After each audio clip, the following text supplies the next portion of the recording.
کہانی دوستی کا جادو۔ ایک گاؤں میں ایک لڑکی رہتی تھی جس کا نام زینب تھا۔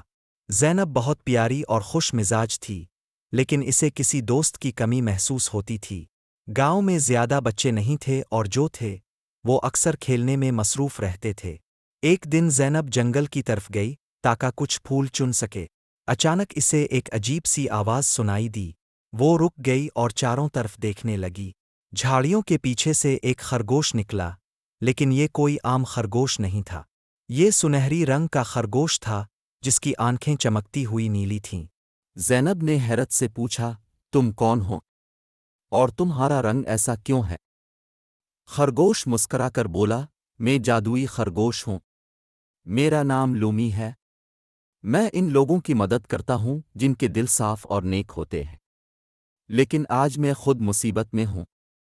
زینب نے پریشانی سے پوچھا، کیا ہوا؟ خرگوش نے بتایا، میرا جادو کمزور ہو رہا ہے کیونکہ میں تنہا ہوں۔ میں ایک دوست کی تلاش میں ہوں جو میرا خیال رکھے اور میرے ساتھ وقت گزارے۔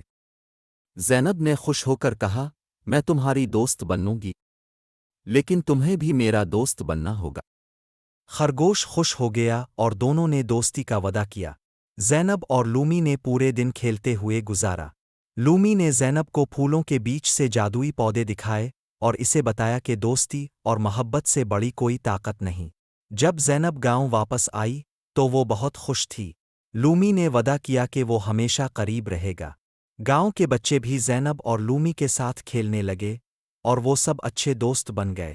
سبق: کہانی ہمیں یہ سکھاتی ہے کہ دوستی کا جادو سب سے خاص ہوتا ہے۔ اچھے دوست ہماری زندگی کو خوشیوں سے بھر دیتے ہیں اور ہمیں مضبوط بناتے ہیں۔